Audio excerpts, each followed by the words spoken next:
امریکہ سوال نمبر 7 ہے، سیاسی جماعتوں کی خصوصیات یا سیاسی نظام کی خصوصیات۔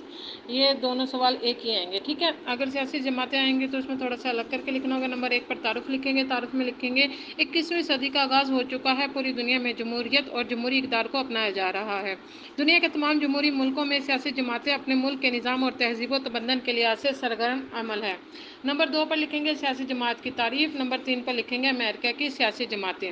اس کے اندر اے ڈیموکریٹک پارٹی، نمبر 2 بی ریپبلکن پارٹی، اور نمبر 4 پر لکھیں گے امریکہ کے سیاسی جماعتوں کی خصوصیات۔ اے غیر نظریاتی، بی تجربہ کار ماہر افراد، سی قدامت پسندی، ڈی اظہار رائے کی آزادی، ای مرکزی رکنیت، ایف دو جماعتی نظام، جی کمیونسٹ مخالف پارٹیاں۔ نمبر 5 پر لکھیں گے امریکی دو جماعتی نظام کی خصوصیات۔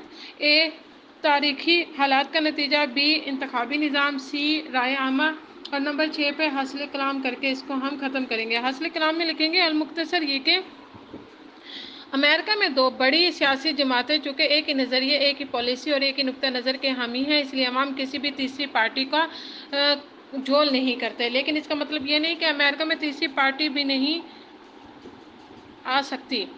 امریکہ میں ہر کسی کو سیاسی جماعت بنانے کا حق حاصل ہے۔ امریکہ میں کمیونسٹ پارٹی بھی ہے، لیکن روس میں کمیونزم کے خاتمے کے لیے یہ جماعت بھی اپنا اثر کھو بیٹھی ہے۔ اس کے علاوہ امریکہ میں سوشلسٹ پارٹی بھی ہے۔